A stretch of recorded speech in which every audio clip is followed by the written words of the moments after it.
বর্তমানে পিতার বয়স পুত্রের বয়সের 5 গুণ। যদি 12 বছর পর পিতার বয়স পুত্রের বয়সের 2 গুণ হয় তবে বর্তমানে পুত্রের বয়স কত? অপশন এ 4 বছর, অপশন বি 16 বছর, অপশন সি 12 বছর, অপশন ডি 18 বছর।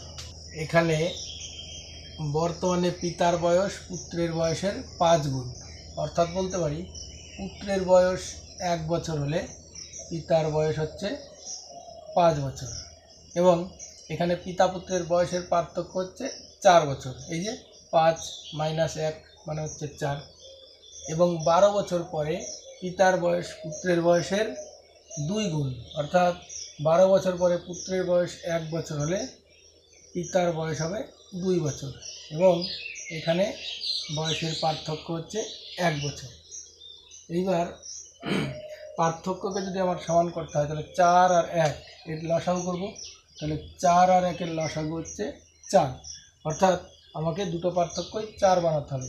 এখানে 4 তো আছেই, তাহলে এটা কিছু করার দরকার নাই। এখানে 1-এর পরিবর্তে যদি 4 আনি তাহলে যেন আমাদের 4 দিয়ে গুণ করতে হবে, তাহলে 4 দুগুণে 8, 4 একে 4, অর্থাৎ আমরা দেখতে পাচ্ছি এখানেও বয়সের পার্থক্য 4 বছর, এখানেও বয়সের পার্থক্য 4 বছর। এখন এই যে বর্তমান এবং 12 বছর পর, এদের মধ্যে ডিফারেন্স কত? এদের মধ্যে ডিফারেন্স হচ্ছে 12 বছর। কিন্তু এই যে 5 বছর এবং 8 বছর, এদের মধ্যে ডিফারেন্স কত আছে?